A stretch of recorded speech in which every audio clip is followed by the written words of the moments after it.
Today's episode of the Cedric A. Phillips podcast is brought to you by this lovely Hilton Garden Inn that I'm currently in Louisville, Kentucky. I'm kind of tired, honestly. Just had a cross-country flight hanging out with Brian Gottlieb in Detroit Airport, and now we are both at our hotel getting ready for the show. Waiting for Jerry T and Patrick Sullivan to arrive, but they'll get here soon enough. I guess you want to hear about the wrestling that Joe and I talked about. We kind of sped through it this week a little bit. Joe wasn't feeling too great, and he had some things he had to tend to, so we did a pretty quick overview of the Money in the Bank pay-per-view, as well as the return of Joe's favorite wrestler, Dolph Ziggler, which that's just right off the jump. He's furious, so that's a lot of fun. Also had some slight technical difficulties, as usual, because Buddy the Doug, our mascot of the podcast, just went rogue and unplugged Joe's microphone, I think. So Joe's also got his YouTube recommendations of the week and my recommendation for show of the week. And then also Double or Nothing's taking place this weekend. So even though we went pretty fast, I think we covered everything in a pretty good way. And I hope you guys do enjoy this quicker take of the podcast. But as usual, we're going to kick things off with Jewel Vera, Julevera. You can find their music over on Spotify, YouTube, and wherever else you do get your tunes. They'll play us in, and then Joe is just gonna he's not having it with Dolph Ziggler, friends. He's not having it.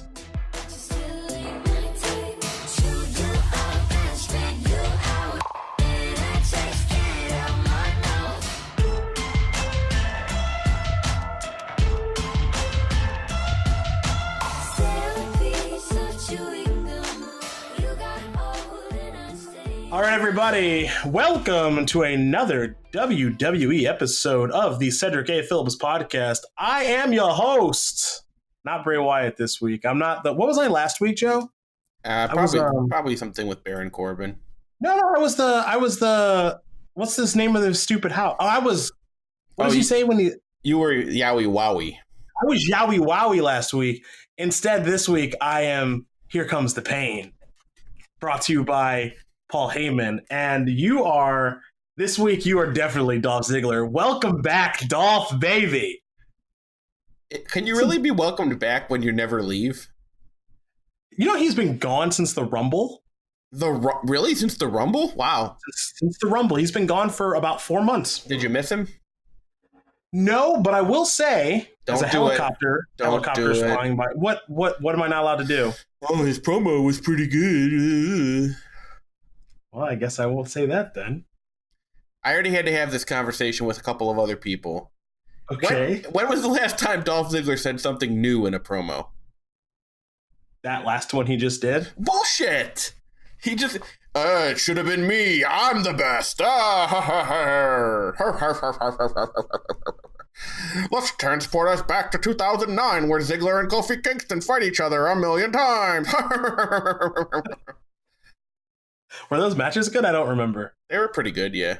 They're probably pretty good, right? They're like the most they're Dolph Ziggler matches.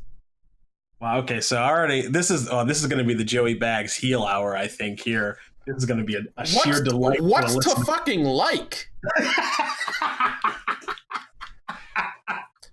I told you before the show that we should do like because we don't have as much time as we normally do, to do like a 3 up, 3 down, or like an up, up, down, down type thing. Get sued for that.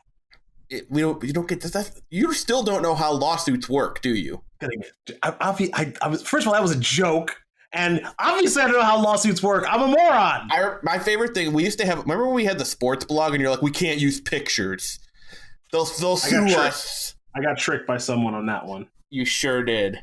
That's all right. That's not my fault. I don't take all the blame on that. Anyway, continue making fun of me and get your point across. The point is that if we're going to do up, I had a hard time coming up with the ups, but then I actually thought about it, and there were some actual highlights of the week, so it's fine. I know you love everything. You love everything. Power of positivity. I got lots of ups and very few downs. Can I just speed through this card? Is that okay? I guess. It's not going to take long. It's 13 matches, isn't it? It won't take long. First of all, I didn't even see the pre-show. Did you? Oh, I did. How was this Usos versus Captain Planet's match? All right, well, it's on my downs list, so I'll just talk about it right now. Yeah, down it up. So first of all, it was randomly just became non-title without telling anyone. One of my favorite WWE moves is let's pretend we never announced that it was for the titles. Okay. And then also Daniel Bryan went from, the world champion to on the pre-show in a month, and they lost. So, and I mean, look, I might be the world's biggest Usos fan, but they don't really need to be kept strong when they're fighting a team from the other show. Not to mention that they don't have the belts. Not to mention that people losing when they have the belts is literally becoming my new thing that if every time I see it, my soul dies a little bit. That's the WWE trope. That's their favorite thing. But it's one thing to be a trope. They do it constantly. As soon as you get a belt, your stats are set to 0, Wade Barrett style. Yeah, Wade Barrett never won. Iconics never won. Revival never won. You got a belt? That is. Yeah, so back to I'll talk about this other down right now because you mentioned them. But the women's tag belts, ? We just established them. They don't even get defended on the first major show afterwards. The men's Raw belt, which has either one of these teams won a match since WrestleMania? The answer is yes. But the Iconics literally defeated Jobbers. And Ryder and Hawkins beat the Revival with some sort of screw job finish. We haven't seen them. Oh, no, we've seen them. Backstage segments? Oh, perhaps maybe they didn't show it on the old Hulu version of Raw, but there's a new title, right? Oh, 24/7? Yeah, they're involved in that. Oh, no. Okay, so I have a lot of positive thoughts about 24/7. Oh, my God. Oh, yeah. I think it's hilarious. I think there's a lot of potential. Yeah, they're probably going to screw it up, but I got a lot of potential. I'll let you finish before I get to that title. All right. Well, I was just going to say, why did you even introduce the women's tag belts if you're not going to fucking defend them? Maybe Sasha Banks is mad for a reason. What about that? Maybe she's right. Maybe they should do something. You've got to be freaking joking me. Billy? Billy, not Billie Eilish, my friends. Dude, I wanted to get you a cameo from Billy Kay so bad. You should have. I just paid for half of it. Who cares? It's $125. That's a lot. For, what is it, 15 seconds? I think it's 30 seconds, yeah. But she's so funny. She's really funny. I'll get my fix on Instagram. It's okay. You'll be getting your cameo soon, though. So here's the thing. We talk about Sasha Banks briefly, the women's tag team championships, and then Bayley goes and wins the Money in the Bank. And you yourself, this has got to be one of your ups. Oh, of course it is. You yourself was just they heated her right back up, and it was a career-making moment, which I totally agree with in all areas. This was my mega up for the week. This is classic WWE, right? I've said this at some point over the past 2 months or something that we've been frustrated with some people, but if they just want to heat them right back up, they can. And it took 2 matches in one night to remake Bayley a thing. And one of them was 5 seconds long. So, yeah. I mean, we saw, they did it with Asuka last fall and stuff. Look, are they totally capable? What's frustrating is that the thing that frustrates me the most about WWE is that they are totally capable of putting together moments and storylines that are good. But they actively choose to do things just to annoy a big part of their fan base, and or they're very confused because the company's being run by a 70-year-old senile man who may or may not be crazy, who may or may not have sanctioned rape, but whatever with that, I guess, until we find out more. You didn't hear the Ashley Massaro? You didn't hear the Ashley Massaro story? Oh, okay. Got it. Okay. All of a sudden, everyone's like, no, that didn't happen. Let's be honest. It probably happened. Okay. I know what you're talking about now. I was briefly just I don't know what the hell you're talking about, but yes, I've been picking up pieces of this in the news. Please continue. Very rough story. And now, she hung herself, so something was definitely up there. It's all not good. And okay, let's just put the cards on the table. Here we go. If someone accuses Vince McMahon of something terrible, I'm just going to believe him until I'm proven otherwise. Because all he has done for the last 50 years of his life is generally terrible things to people. And I guess I'm probably never going to get hired by the WWE, but what are you going to do? Yeah. Well, fair enough. Fair enough. But just to quickly touch back on Bayley, it was a result that I was surprised by in the Money in the Bank match, but I thought it was terrific, and I thought it was extremely well done. I'm extremely excited for her. She seems to have dropped the hugger gimmick completely, which I think is a good idea at this point. You need to separate her from the failure of that time, and just having her go forward with just being like kind of like a scrappy baby face who's willing to fight anybody, I think is a great idea. More of like a Ricky Steamboat type face? Yes, exactly. I think I think this is good. I will say, so I think you predicted Mandy Rose, and I don't remember who I predicted last week, so I'm stupid. I don't either, actually, remember who you picked. All right, so first question. This Mandy Rose Carmella spot, do you think Carmella was actually hurt? I thought this was... All right, so people hated this. Some people hated this spot. I thought it was fucking brilliant. I think Carmella truly gets what makes wrestling work.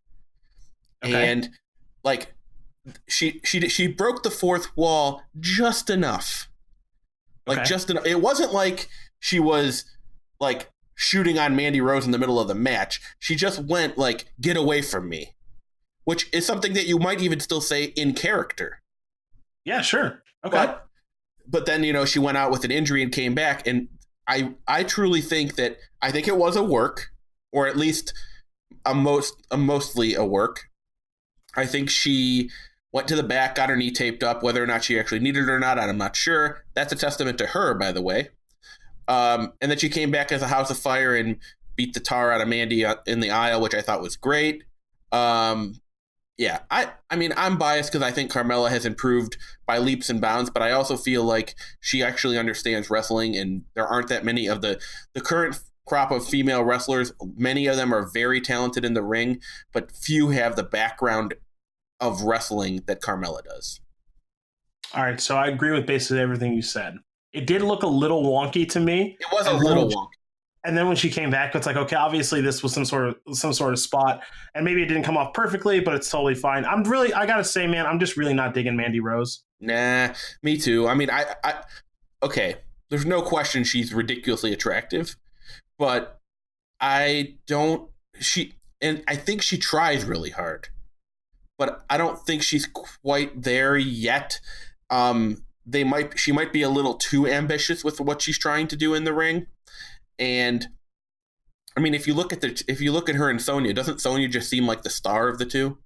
By so much. Yeah, I agree with that. Yeah, I mean, basically Mandy is like a cut rate version of Scarlett Bordeaux. And I mean, Scarlett plays the character better. She's a better wrestler. And I think Mandy could have and still could be awesome. But if she had stayed for another year in NXT, I think she would have gained infinite from that. Quick humorous thought. Scarlett Bordeaux, circa 2002, insta hire, insta push. Yeah. In 2019, so no hire, no push, no nothing. Can't get a call back. Yeah, can't even be considered to be brought in. I actually was scrolling through Twitter before I left work a couple minutes ago and saw her like powerbomb someone. And it's just like, this chick strikes me as a very good wrestler and a very good character, and she'll never be in the WWE. Was she powerbombing the Disco Inferno? No. It was another woman, actually. Oh, okay. It would have been great if she was powerbombing Disco. Glenn Gilberti, as it were. Mysterio won in like 5 seconds because Joe started to bleed. Is what I read. It was a pretty nasty bleed. Yeah. They like the referees. I mean, it's another down for the week. The referees were horrible. So weirdly, I think it was on purpose, but I don't understand why. Okay, and I think you might be right, but because I don't understand. There wasn't any mention of it that to continue the angle. So yeah, there was no payoff. Like, I kind of felt like that too. Like, there was definitely there's just been a couple of really big missed calls tonight or whatever, and that's really important for something. But then nothing happened the rest of the show. Nothing happened on Raw. Nothing happened on SmackDown. Every time I see a ref check the shoulders a ton, I'm just like, just fucking count, man. Yeah, you're taking us out of it. Everything. Yeah, just fucking we count. Don't need it's way better, in my opinion, personally, to count when the shoulders aren't down and then have the announcers bitch about it afterwards than it is to do that thing that basically kills all momentum that we have going on, because everyone in the live audience is going, why won't you fucking count? How about you just count? Please count. And even the people at home, for the most part, are, why don't you just count? Also, the wrestlers are just like, where do I need to move in order to fix this? Right. Like the person pinning him is like, I don't understand what you're doing. Like, what do I need to do? And wrestling in general is such an intricate dance. You don't need somebody to like step into the middle of your dance and just be like, whoa, your foot went the wrong way. Ray is, what do they call it? Not Triple Crown. What is it called? Grand Slam. Every belt. Grand Slam. All right, congratulations, Ray. Joe's getting that belt back soon. Shane McMahon, The Miz, it's going to be a no for me. Oh, this is a huge down. Oh, my God. For so many reasons, right? Like the match was one of the worst matches I've seen this year. Not even a question. Shane was blown up, I don't know, 5 minutes into the match, if that. He was purple, and he could barely move. There was a ton of laying around in this match. The Miz had to look like a fool selling for Shane McMahon a lot. The Miz did one of the worst frog splashes I've ever seen. Like I'm fat and 37 and probably and very, very out of shape. I don't think my frog splash would have looked that much worse. Are you a pencil-necked geek? I clearly am a pencil-necked geek, yes. Pencil-necked nerd. You Milwaukee moron. Dude.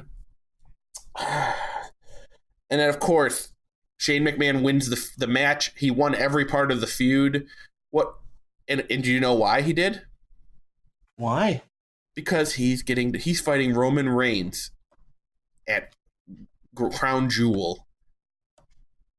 Super Showdown, whatever the fuck it's called. Saudi Arabian Blood Money, which is my biggest down of the entire week. Oh, well, I'm so over that. Like, just I'm not going to watch the show because I've never watched one of them. They had the fucking audacity to say it'll be as good or better than WrestleMania. Yeah. We're giving the Saudis something as good or better than WrestleMania now? Yeah. Vince, that's right. You fuck. Vince out here looking to get paid, dude. You got to get that money to pay for the XFL, so. Always looking to get paid. Fuck it. I like that the wrestlers just can be like, yeah, so not going. I love it. Yeah, and it doesn't matter. Owens, Zayn, Black, and Daniel Bryan, and some of them can't go, but I like that Daniel Bryan's just like, so no. Zayn not allowed to go. Yep, banned. He's banned from the country. Aleister Black also randomly banned because too many tattoos. Tattoos banned, can't go. Is Randy Orton's tattoos don't count, or no? It's because Aleister Black has like some satanic and religious tattoos, so can't go. Fuck's sake! But that's Saudi rules. Yeah, it sure is. Anyone want to tell Saudi Arabia what year it is? Anyone? I don't know. They have no clue. Women barely are allowed to drive there. Might as well not even send any women on the show because they can't do anything, so there won't be any women there at all. I'd hate to see Charlotte perform. AKA, arguably your best performer. Correct. Arguably your best performer. Arguably your other hottest act, Becky Lynch. Bayley, who's on fire now. But hey, we're good. We've got Goldberg. Goldberg, Taker, nah. Combined age 112. The Shane Miz match was terrible, but I've tricked you today because once I get you talking, you're just going to keep talking, which is what I love about you. But this might slow you down because Tony Nese versus Arya Daivari. Ooh, man. God. Dear God. First of all, who let this on the main show? It's like if you like leaving your door open in the nighttime and a skunk just comes in your house. Oh. God, Arya Daivari hit his 3 finishing type moves in a row. No. First of all, easy kick out at 2. Yeah, not even close. It wasn't even a close. All three of them looked really good. Yeah, as good as he can do them. They looked as good as he can do them, and it was just like even the WWE mid-match just decided that's going to be a no from us, dog.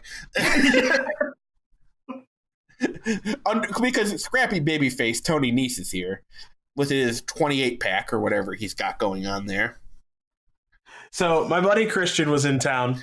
Name a worse name for a move than running knees. I don't have one. I legitimately, off the top of my head, I'm sure there are plenty, but I don't have one right now. So my buddy Christian's watching. Experience might be worse, right? Yeah, that's worse. And he's not a huge wrestling fan. But like he used to watch way back in the day, right? Sure. So he's watching this match and he's enjoyed the pay-per-view. Like he watched like Bayley, cash it in and everything, was asking questions and was finding it to be a lot of fun. And then the entire Nese match, he's just making fun of Nese and Daivari. Such quotes as, Tony Nese looks like he's been slighted by a hookah bar manager and is fighting him because of it. And I mean, that works. That's an insane quote for so many reasons. Yeah, Daivari's outfit was insane. It was like white jeans. And he had a chain on, too, by the way. Oh, yeah, of course. Gold chain. And also, they're going to use the car on this guy. Yeah, I was messaging you when this was happening. He gets the Alberto Del Rio Memorial entrance. Why? Look, whatever you paid for that car was too much because Arya Daivari doesn't deserve it. Yeah, I don't care if you borrowed a car from one of the other people that work for the WWE. That still was too much effort. Yeah, I'm looking at our Facebook conversation, and you just said Daivari needs the spotlight, and I was like, "What are you talking about?" And then the car came on my screen, and I went, "You got to be fucking kidding me!" Yeah.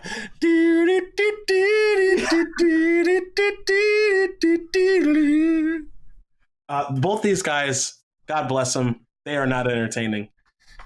Also, so I'm going to transition into another. How about a downer, which is, where the fuck are some of the people that are like working for the company that we can have the same fucking segment on both Raw and SmackDown every week of Shane McMahon, Roman Reigns, Elias nonsense, basically every single week, every single episode, Miz. But Buddy Murphy, is he dead? He's gone. He gone. Liv Morgan, is she dead? She gone. Riot Squad, all fully done. Yeah, EC3? Gone. Heavy Machinery, gone. Kabuki Warriors, who just got a name like 2 weeks ago, where are they? Gone. I'm going to the roster right now. I'm going to the roster page. I don't know, was the Viking Raiders thing, the War Raiders Viking experience, is that just, are we all set there? They gave him like the hard push when they came. We don't see him anymore. So I don't know what happened there. All right, we lost him real quick, but he's back. Look, what's the deal over there? I used to be the one that had all the shitty technology. What happened? I'm going to tell you the honest truth is that Buddy unplugged the microphone. All right, that's gas if that's true. Yeah, he stepped on it. He's just like, nah, we're done here. All right, he doesn't want to hear about Tony. You heard too much about Tony Nese. Yeah, I get that. Nese Lightning, go Nese Lightning. All right, so where you stand on Lacey Evans? As a person or as a wrestler? Just as a wrestler. I think she's okay. I think she's another one that, like, if you gave her even probably 6 months to a year more in NXT, would have probably come up and been like almost fully formed. Now she strikes me as like she's like trying to be dime store Charlotte. I think she's insane at playing her character and just an okay worker. Pretty much exactly how I feel, like kind of like Elias or something, right? Yeah, I think the matches are always just going to be mediocre, but they could get better. I mean, there's definitely some hope there because of the athleticism, but, we say the same thing about Elias, right? And he just never gets better. It's true. Anybody going to say it yet? Or Becky 2 belts, now Becky 1 belt? I mean... I think we're done here. I mean, I'm pro Becky because everyone's pro Becky. Me too, but I think we're done here. I'll be honest. I think the matches do nothing for me. That's because secretly she's not that great. Like, I mean, look, I'm gonna get filleted for this, but like, I think she's clearly the fourth best of the horsewomen as a worker. Well, you said that last week. Oh, I did? Okay. Yeah. Well, like, I mean, but I think it's a pretty significant gap. Like, you could say what you want, but like, Bayley's matches never bore me, ever. Sasha's matches are always good. Sasha's matches never bore me. And Charlotte is the best women's worker probably in the world.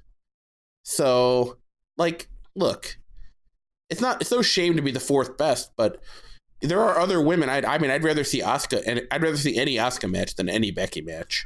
I hate how they handled Asuka, which was predictable as fuck. But just like her, I mean, they do a nice job of like reheating her, but she's also just like kind of like, ever since she's been on the main roster, it's been nothing like the NXT run. Which, okay, fine, but it's just like, yeah, she gone. Yeah, she's just nowhere to be found. A lot of limbo for Asuka. Yeah, she's just always nowhere to be found. And maybe it's because she doesn't speak English well, and that's a real thing for Vince. Which, all right, sure, I guess, but I don't know. I find it to be somewhat frustrating, I guess. Oh, same, of course. And they're going to do the same thing to Kairi Sane, too. But Asuka truly was insane. You know, like, it wasn't even, like, Kairi's, like, it's just going to be annoying to me. Asuka, they full-blown had an undefeated streak that went for, like, 3 years or whatever. And they just, like, tossed it away for what? Nothing, really. Not much, yeah. Not much. All right, so we beat Lacey, and then Charlotte comes out. I burst out laughing, by the way. Charlotte was amazing. I did too. Coming out, and she's just like, right now. By the way, right now, making fun of her. That's the Charlotte I want always. Same. She's amazing at playing cocky and all of that stuff. They have a good match. Like, Charlotte wins. Yeah, I didn't think the Charlotte-Becky match was very good, but it had nothing to do with Charlotte. I hate to say it. It's fine. To be fair, the match was secondary to the angle, so it was fine. And then I thought that the post-match attack was really, really good. I thought that entire segment was really, really good because, like, it had the crowd was very into Bayley. Like before, even during the women's Money in the Bank match, the crowd was very into it, and like then it was like they were conditioned that Bayley wasn't important again. So when they were chanting for Bayley, I can't imagine how good Bayley had to feel. By the way, we're only nice. We're like a month removed from her getting booed. Yeah, it had to be pretty nice, honestly. And then like the pop she got for winning was one of the bigger pops of at least the last couple of months. And yeah, it was a good pop. It was a really good pop. And like her celebration was awesome because it showed a lot of genuine emotion and like reminded people why like she connects with the fans so well. Yeah, you know what's going to happen next, by the way? She's losing to Charlotte probably like. Nah. Oh, no? Nah. Sasha heel turn, yo. I mean, if that's obviously that's actually the right thing to do. But I don't think they'll do it. My prediction is that she will lose the belt to Mandy Rose. Oh. Yep. Oh, please, no. And I'm not talking Shane's music. I'm talking about that. That's all I can ever think of whenever I hear somebody say, please, no, now. Oh, goodness. Because it's a classic way to transition the belt, like, is to put it on, like, a beloved Ricky Steamboat-like babyface to get it onto the person you really want it onto, which is... Yeah. I mean, you're not wrong. You're not wrong. How about anyone but Mandy? Don't we have any other heel that can do it? On SmackDown? That's a good question. Yeah, not really, right? Lana. By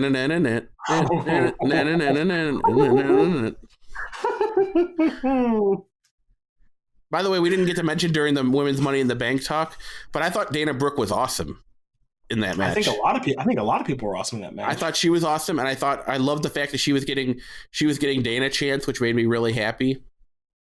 I thought Naomi was good in that match. Yeah, so did I. You know who wasn't good? Hold on, let me guess. Natalya. Yeah, she didn't do anything. Yeah. Well, she's not supposed to. She's just calling spots. Well, sometimes she does like some power spots, but she didn't even do that. Ember Moon, they ever going to do anything with her? Or yeah, she definitely had this like the spot of the night for the women at least. Yeah, she had the cool eclipse. Yeah. Very quickly going to go over my good pal Elias. First of all, all guitar shots are going to get an A+ from me and a thumbs up. So beatdowns in the back, very pro. Electric guitar and then lose to Roman. This is how Elias should be used always. Yep, I agree. I have no problem. Hilarious. I have no problem with any of it. I thought it worked. Look, Elias isn't beating Roman Reigns, so why even bother pretending? Yeah, what are we talking about? Elias versus Roman Reigns. It's never happening. Yeah, no, thank you. How do you feel about Seth versus AJ? I thought it was really good, actually. Ooh, okay. This was another one of my ups for the week. It reminded me that it was actually AJ getting to be AJ, Seth getting to be Seth.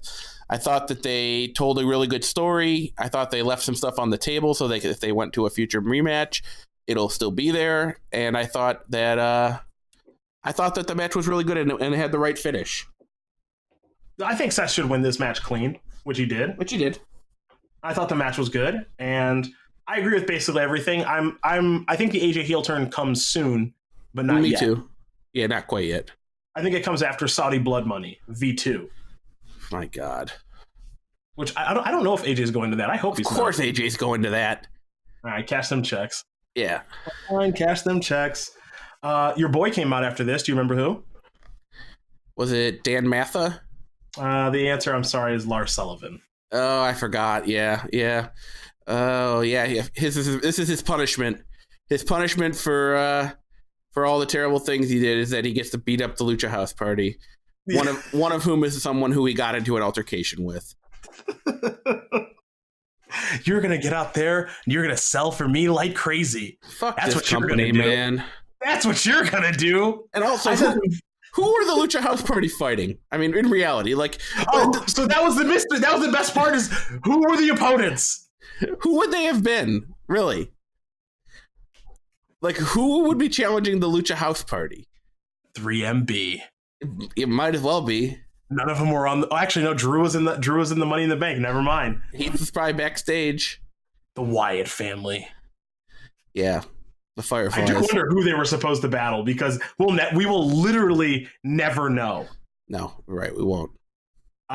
Good for Lars. Congratulations, you are human garbage. Kofi versus Kevin Owens. At no point did I think Kevin Owens was going to win. Nope, no point. They had a little fun out there with the shoes and stuff, but overall, I thought this was it was a perfectly acceptable SmackDown match. That's what I was going to say. This was the match to close out of SmackDown. That gets like for sure. A commercial in 15 minutes. And usually it would have just ended with some run-in or whatever, but instead it was just, fuck it. Clean victory. All right, we had the final match. Ricochet, Corbin, McIntyre, Ali, Andrade, Orton, Finn Balor, and a mystery mage. I'll tell you one thing. BC wasn't the worst person in this match. BC was good in this match. I know you don't want to admit it. No, he was fine. He was definitely fine. The worst person in this match, without question, was Randy Orton. He knew he wasn't winning, and he did not care. I thought Randy Orton was fun in this match, man. Nah, he doesn't do. He was doing almost next to nothing. He hit his spots. He hit like an RKO. He hit his side suplex on the announce table to two different people. I mean, what more do you want from Randy Orton in 2019? I guess that's fine. I guess. I don't think there were any bad people in this match. I think the two worst people to me were Orton, and I thought McIntyre was only okay. I mean, he did his power spots. Yeah, I'll tell you who I thought. I thought Ricochet, and I'll be honest, Finn Balor, I thought shined a lot. So Finn Balor, performance of the year. Yeah, for him, for sure. You're going to go out there, and you are going to go through things.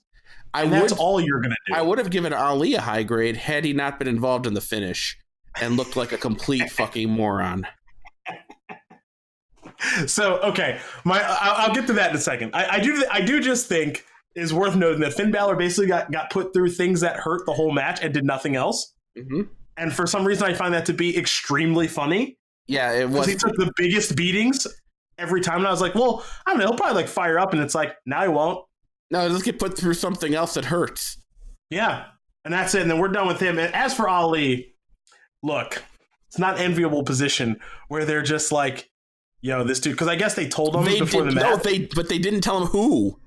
No, they told what I read recently, I think as of yesterday, is they did tell him it was Brock, but he couldn't say anything. Oh, okay. Because the original report was that they told him that somebody was going to come out, but not who it was.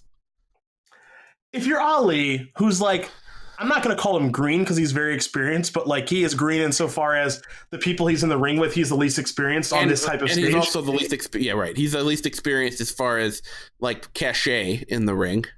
Yeah, so they're like, okay, you're going to be on the ladder, he's going to come get you. Like, I wouldn't know what to do outside of like sit there and go like, all right, I'm just going to sit up here then. Like, I don't know what else he's supposed to do in that spot. Yeah, I mean, they should have just had Brock come out before. Wouldn't it have worked infinitely better if instead of doing it that way, they just had Ali still like us on the ground when Brock's music hits. He tries to scramble up the ladder to get the belt and can't get it. Also, it wouldn't hurt. We could do a little lights off action. Yeah, that would have probably helped as well. Yes, it probably would have been a little bit better, but instead he has to stand there and stare at Brock instead of what any normal human being would do, which is grab the belt and literally run for your life. Yeah, leave the arena. Yeah, he's like, I thought this match was actually great. I really, really enjoyed it, and I know you're going to hate me for this. I'm not going to hate you for it because you're so predictable that I know what you're going to say. I just love how mad everyone is that Brock won. Like you're just falling for Vince's bullshit, basically. Maybe I am. I just love that everyone hates Brock Lesnar, man. It's not even like Brock Lesnar. It's like Brock Lesnar doesn't put other people over or anything. He does. It's not it at all. It's not why people hate it. It's because it's the same old shit. I think most people just hate Brock Lesnar. Oh, I'm not one of those people Personally. at all. So I think Brock Lesnar does what's best. Like, he is more than happy to do business. You pay him, he does business. That's it. But Vince is such a fucking coward that every single time ratings go down even a little bit, he's like, I gotta do something. And the only thing he has to pull from the tank is Brock, because he doesn't let any other stars be built. Now that I agree with. I don't like. I think your point of view and how you feel about it is totally reasonable. A lot of what I see is just like, I fucking hate Brock Lesnar. I'm so tired of Brock Lesnar, and I think it's funny. And I'm not tired of Brock Lesnar, to be honest with you. I'm tired of Vince McMahon. Vinny. I'm just really tired. I'm really, really tired of Vince McMahon, and I'm really tired of like their solution to everything being like Vince is trying to get and I don't blame him. He's trying to get every dollar right now because I think he knows. I think he knows that like those TV deals aren't going to stick. Here's what I think he knows. This AEW thing is going to cause a lot of problems. Yep. And we're not going to talk about Double or Nothing today, but I will say that I will definitely be watching it. Should I watch it? Yes. Yeah. I don't even know anything. I don't know anything about it. There's like a pretty high chance that like the Dean shows up or whatever. You've been on the stance that Dean's not going to go there. I was until the fucking 5 minutes after he was released from his contract promo video that he cut with his other name. Just ready to roll. Yeah, he had that one queued up, like yes. He put like a scheduled tweet, especially a scheduled tweet and buffer. People have said I should watch it, so if you think I should watch it, I will. Even I don't really know what's going on or anything. What do you mean? There's nothing to know. It's the first show. Okay, like I don't even know who's on the card really. I think that like Cody's wrestling Goldust and like Omega's wrestling someone and some other stuff, and I think Omega's wrestling Jericho. They had like a Pac match lined up. That's not happening anymore, which okay, that's fine. So yeah, I'll probably watch it. But I enjoyed this pay-per-view a bunch. And I do want to transition now into the 24/7 title, which apparently you don't like. So I want to say that I also agree that the pay-per-view was actually pretty good. Hey, but there were some down moments that were pretty far down. But like on the most part, I mean, you can't really say too much bad about it. I mean, the show featured a couple really good matches, a couple really good moments, and then like the stuff that was bad, we can mostly just make fun of it a lot. Like the Miz Shane McMahon match was horrific, but it was so bad that you could just mock it. Bad. It was kind of long too. It was like 16 minutes. I'll check the time here. I don't know. Like steel cage matches just don't do anything for me anymore. Well, why would they? We're conditioned that you need to do way more than that now. It was 13 minutes long. Sure as shit didn't feel like it. Yes, it didn't feel like it. Shane. Look, I think the 24/7 title. First of all, I read the 24/7 title. I'm going to see if I can find a news story really quick. Why it happened? This was pitched by USA. Oh, right. They wanted to bring back the hardcore belt. No. The goal here is that the ratings in the third hour are tanking so bad that they are trying to figure out ways to make them go up. Mm-hmm. Now, the solution here would be to not have a third hour of fucking television. Is the solution more Titus O'Neil? Boy. But I guess what happened was, and I can't find this news story in front of me, unfortunately, but I guess what happened was they were pitching ideas like crazy. Vince hated all of them. He hated this one the least. And the reason that Foley actually unveiled it during the third hour and purposely said, like, you know, this is like going to happen during the third hour is because they're trying to raise ratings through the third hour. And that's where you're going to find most of the 24/7 title stuff take place on Raw, allegedly. Can I just tell you that the one thing I liked about Raw was that they turned the lights down in the third hour? You like that? Yeah, a lot. Because it makes the show look different. It makes it feel more intimate instead of just like, hey, look at all these idiots out in the crowd. Sin Cara, is that you? Moonlighting? I'll be Sin Cara. I mean, it's not like they put like a different color filter on it. They just darkened the fucking outside of it. It also makes it way easier for the fans to see. That's probably true. Why don't you like the 24/7 title, man? Well, this could be really fun. Because I don't really need more WWE branded comedy in my life. And I don't really need a belt that is going to be held by No Way Jose, Titus O'Neil, I don't know, James Ellsworth probably at some point. It's just this belt was like made for R-Truth. Boy, is this belt ugly too. It is a hideous, hideous creature. It's heinously ugly, which is obviously part of the point. Mm-hmm. But it's ugly. Like, to me, it just feels like a pure spite play by Vince, where he's just like, okay, fine, we'll do this idea, and then he's just going to make it as ridiculously bad as possible in every way. I think it's because I think the whole thing is going to be ridiculous. But one of the things they can do that was mentioned somewhere is like they can have the title changes take place on like social media now. Which they definitely are going to do that, and they're definitely going to have like Michael Cole is going to win it, or like some interview, Dasha is going to win it, or something like that. Who could win? This could be Corey Graves' only chance at a WWE title. It sure could. Which, I think he'd actually appreciate that a bunch. What are we going to do to get... I mean, this might be the last thing we talk about, but what are we going to do about Beth Phoenix? Oh, okay, so I haven't watched NXT yet for this week, but by that comment, that sounds like it's not good. It is. People are trying to make a petition to get Percy Watson back. Okay, things I thought I'd never see. Is this also the Game of Thrones redo season 8 on this particular as well? Oh, wow.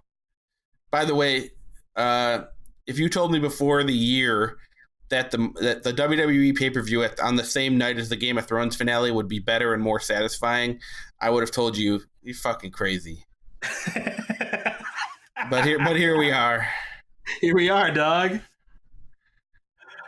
This is wild. I really liked this show, and I like the 24/7 title, and I think I like where some of the stuff is heading right now. But you can't get me to watch Saudi Arabia pay-per-view. Yeah, Jesus Christ. I mean, like it's weird because I think I probably feel very similarly to you on a lot of this stuff. Like a lot of these things that I'm positive about. I was also really happy to see Big E, by the way. That was one of my other options. Yeah, I'm glad he's back. Big E's great. Yeah, and it's just like a lot of stuff that I like, but this Saudi Arabia thing really like it sucked the life out of me for as far as like WWE, like as far as like being like interested in WWE, because I actually find it like I'm actually finding it distasteful. I can't believe I'm saying that as someone who has like wished physical harm upon Stephen Curry, but I think that the Saudi Arabia thing is actually just over my line.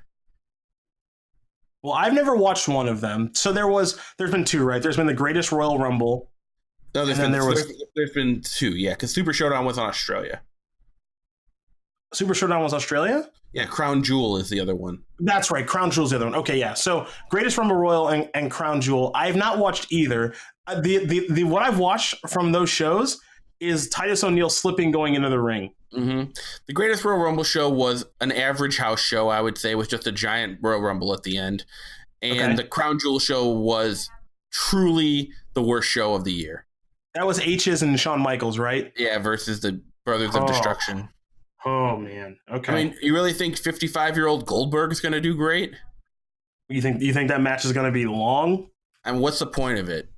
You want to talk about an audience of one? That's what this is. This is another audience of one. It's one man who produces an audience of one, and he's producing it for an audience of one. Vince McMahon producing for the Saudi prince because that's who he wants to see.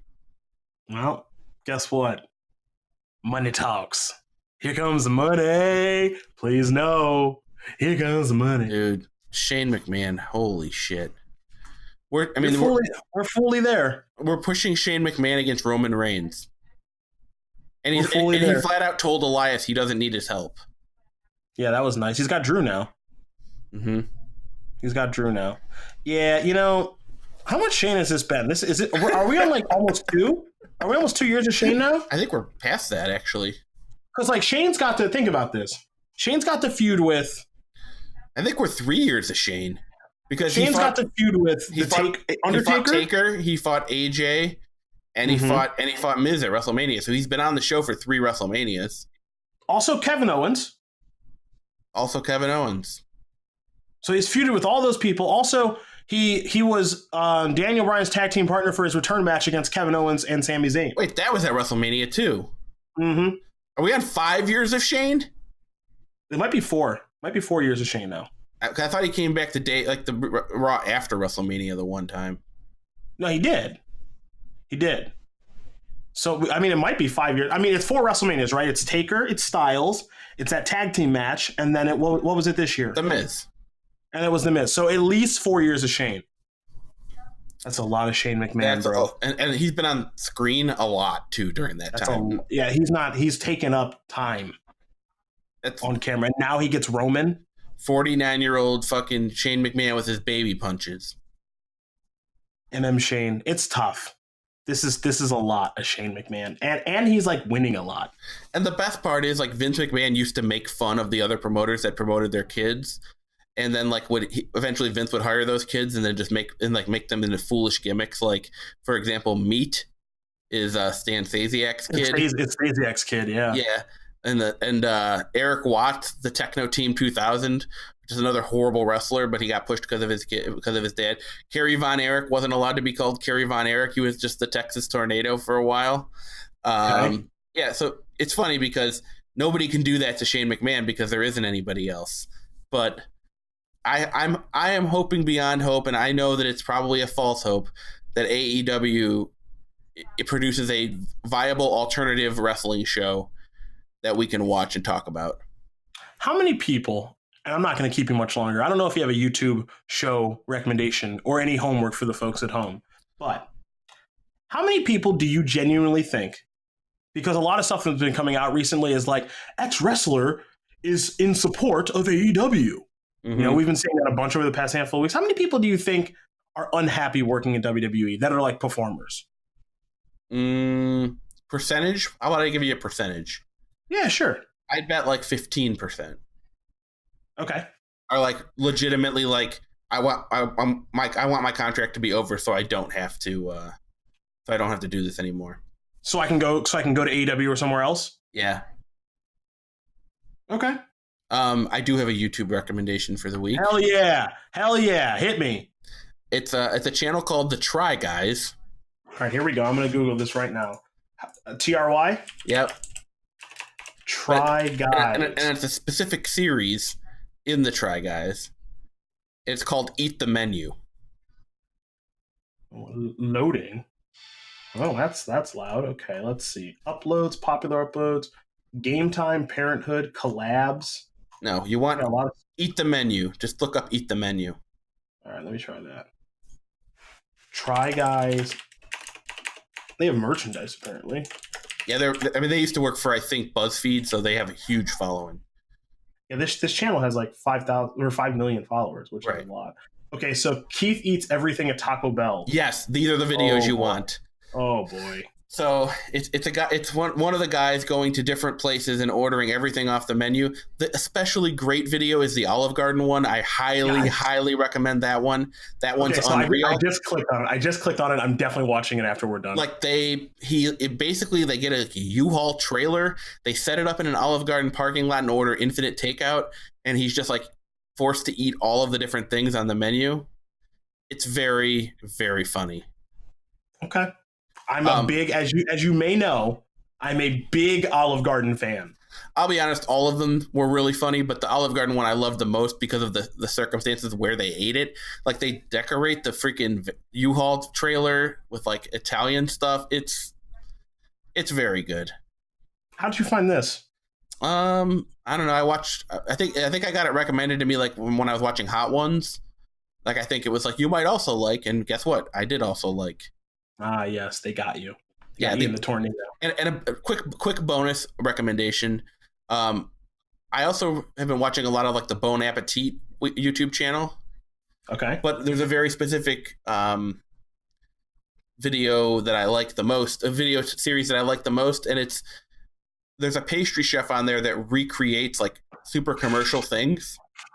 So like, for example, like she makes like pastry chef recreates Twinkies or something like that, or gourmet Doritos, or Ferrero Rochers, and like watching her like try to break down like these crazy gimmicks is pretty great. I mean, she made Cheez-Its, and like she figured out how to like do it. They really go the extra mile. These videos are also very good, and they're kind of interesting too, just from a food perspective. Ooh, I see our friend here. You know, this episode's already kind of got me hooked. He's trying the shrimp frittata. Now he's trying the spinach artichoke dip. And I should mention, he's a huge Olive Garden fan. So yeah, anyone who says they don't like the Olive Garden is a liar. He's a huge Olive Garden fan, but there will be some items that do not go over well.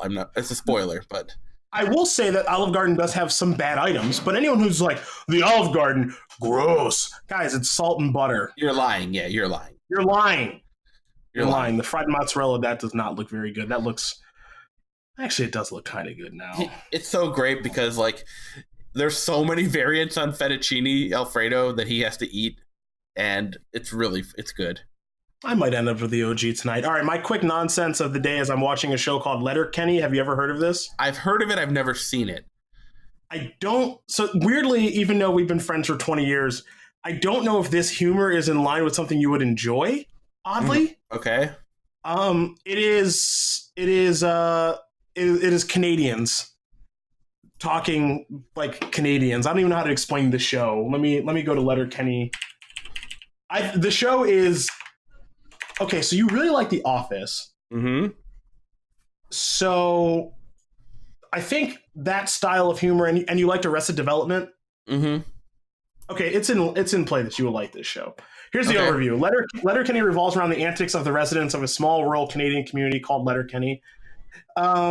It was expanding the cast from the web series. The series focuses on Wayne and Caddy. This was like a show that was on, I think it was College Humor. It was on Crave TV. Okay. It was on Crave TV, and then Hulu picked it up, and now they have 6 seasons. All right. A bunch of people you've never heard of because they haven't really done anything else. It's a lot of like the jokes go on for many episodes. Mm-hmm.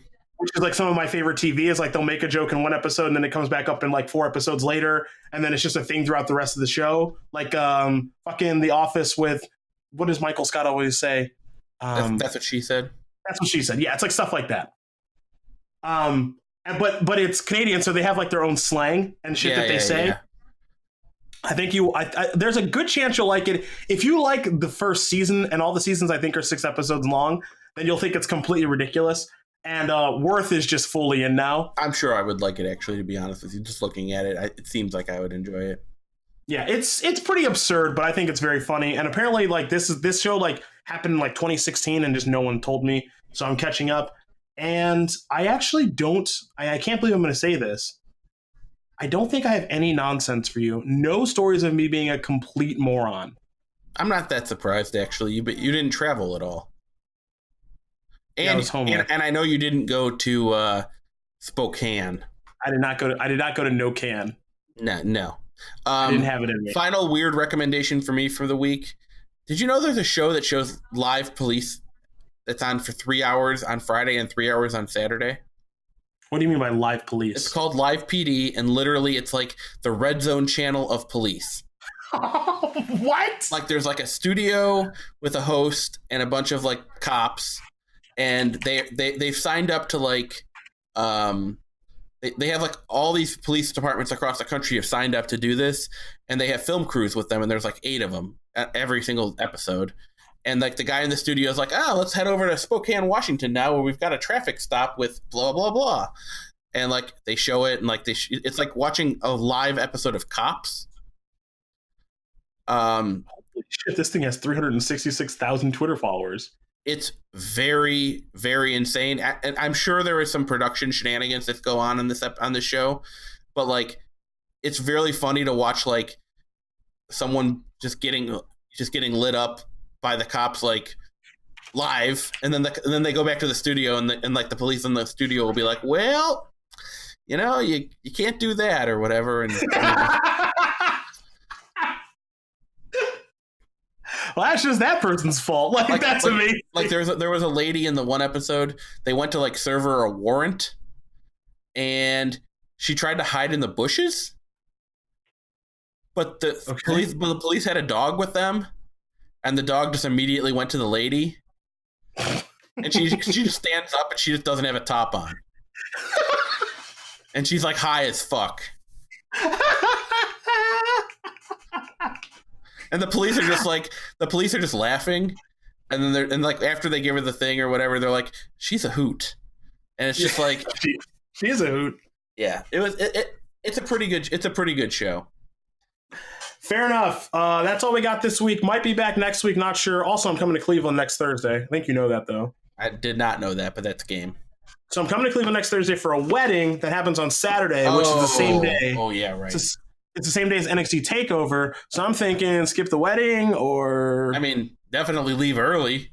What are we doing? Skip the wedding at Swenson's plus TakeOver? Or... That's game. That is game. Okay. We have a TakeOver that we need to preview next week and maybe review the week after that. We'll figure it out. I'm going on the road for 7 straight weekends starting this weekend, so it should be a lot of fun. All right. Well, even if we have to squeeze in just another quickie, we can probably try to do that. We can make a quickie out of it. This one's shorter than normal. Thanks for listening. He's Joey Bags. I'm Ceddy P. There's no paper. Oh, there's Double or Nothing. Enjoy that. We'll talk about it next week, maybe. Adios. Bye. All right, that's it, and that's all. Hopefully you find some of those YouTube channels enjoyable. That Olive Garden thing that Joe mentioned is outrageously funny, so I highly recommend that. I also cannot recommend Letterkenny enough. You would think that someone would have told me by now to watch this show, but I'm just now finding out about it, and it is fucking outrageous. 10-4.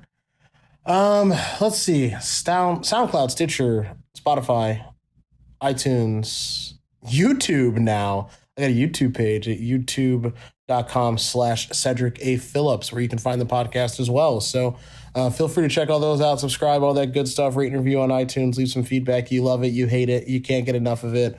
Hopefully it's the positive, not the negative, but we take it all. We're going to do a show in Louisville. We're going to fly back to Seattle on Memorial Day, and then we're flying to Cleveland next Thursday. Things are heating up around these parts.